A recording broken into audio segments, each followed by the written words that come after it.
In this video, you will learn how to multiply hexadecimal numbers. Hexadecimal is regarded as base 16. The hexadecimal values are 0 to 9 and A to F. A to F represents the values 10 to 15. And the hexadecimal number system is based on the powers of 16. Now let's try to solve this problem.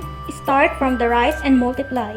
0 times 5 is 0. And the rest is 0 because any number multiplied by 0 is just 0.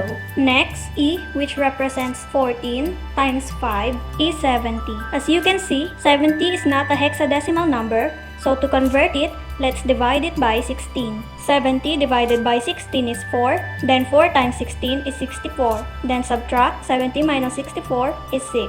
The remainder is going to be sum and the quotient is going to be carry. Always remember that you only carry in hexadecimal multiplication if your number exceeds 15. Other than that, it is almost the same as hexadecimal multiplication. Next, E times D is 182. 182 is not a hex number, so to evaluate equivalent hex number, divide it by 16. 18 divided by 16 is 1, then 1 times 16 is 16. Then subtract 18 minus 16 is 2, bring down 2. So 22 divided by 16 is 1, then 1 times 16 is 16. Now subtract 22 minus 16 is 6. The remainder is going to be sum and the quotient is going to be carry. Next, E times 3. 42 is not a hex number, so to evaluate the equivalent hex number, let's divide it by 16. 42 divided by 16 is 2, then 2 times 16 is 32. Then subtract 42 minus 32 is 10. The value of 10 in hexadecimal is A. The remainder is going to be sum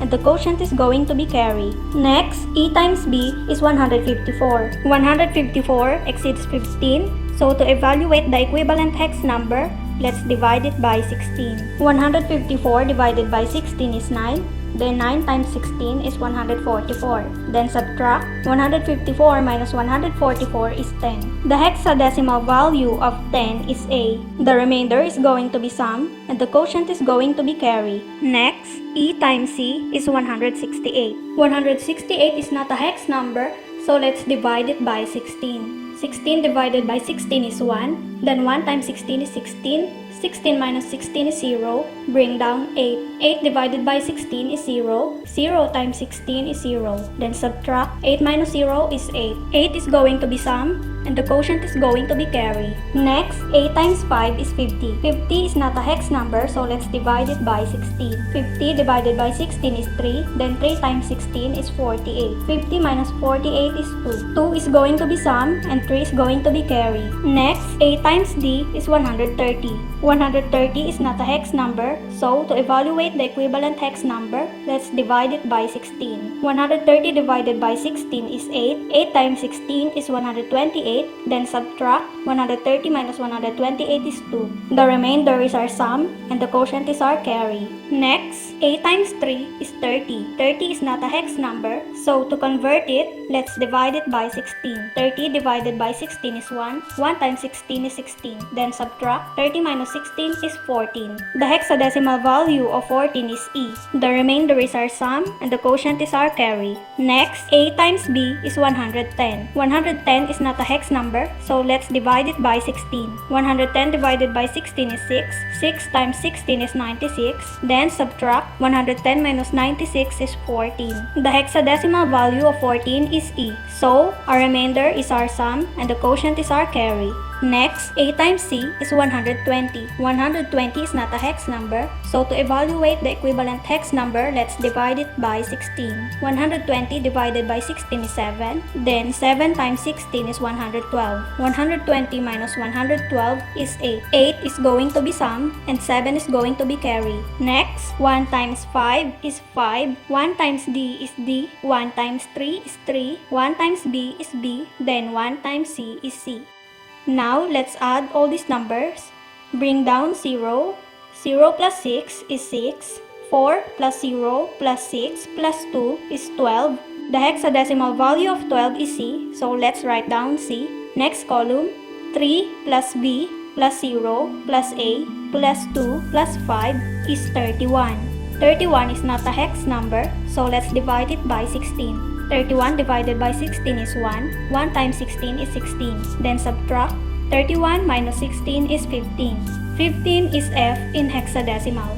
F is our sum and the quotient is our carry. Next column, 1 plus 8 plus 2 plus 0 plus A plus E plus D is 48. 48 is not a hex number, so let's divide it by 16. 48 divided by 16 is 3. Then 3 times 16 is 48. 48 minus 48 is 0. 0 is our sum and 3 is our carry. 3 plus 1 plus 9 plus 8 plus E plus 3 is 38. 38 is not a hex number, so let's divide it by 16. 38 divided by 16 is 2. Then 2 times 16 is 32. Subtract 38 minus 32 is 6. The remainder is our sum and the quotient is our carry. Next column, 2 plus 6 plus A plus 8 plus B is 37. 37 is not a hex number, so let's divide it by 16. 37 divided by 16 is 2. Then 2 times 16 is 32. Then subtract 37 minus 32 is 5. 5 is our sum and 2 is our carry. 2 plus 7 plus C is 21. 21 is not a hex number, so let's divide it by 16. 21 divided by 16 is 1. Then 1 times 16 is 16. Then 21 minus 16 is 5. 5 is our sum and the quotient is our carry. You can just bring down 1. So our answer is 15560 FC60 base 16. We write a little 16 down here to indicate that this is a hex number base 16. Now if you'd like to confirm your answer, just convert hexadecimal to decimal by multiplying each number by 16. We start from the right of the hexadecimal number and go to the left when applying the powers of 16. After multiplying it one by one, let's add the results to get our decimal equivalent number. The decimal equivalent of our answer is 5,727,386,720. In the first row, the decimal equivalent is 832,469. Then in the second row, the decimal equivalent is 6,880. Now let's multiply these numbers just like what we did in the top row and second row of our hexadecimal number. As you can see, the result is the same from the decimal equivalent of our hexadecimal answer, so that means our answer is correct. Now, you can try to solve this problem. You can leave your answer in the comment section below.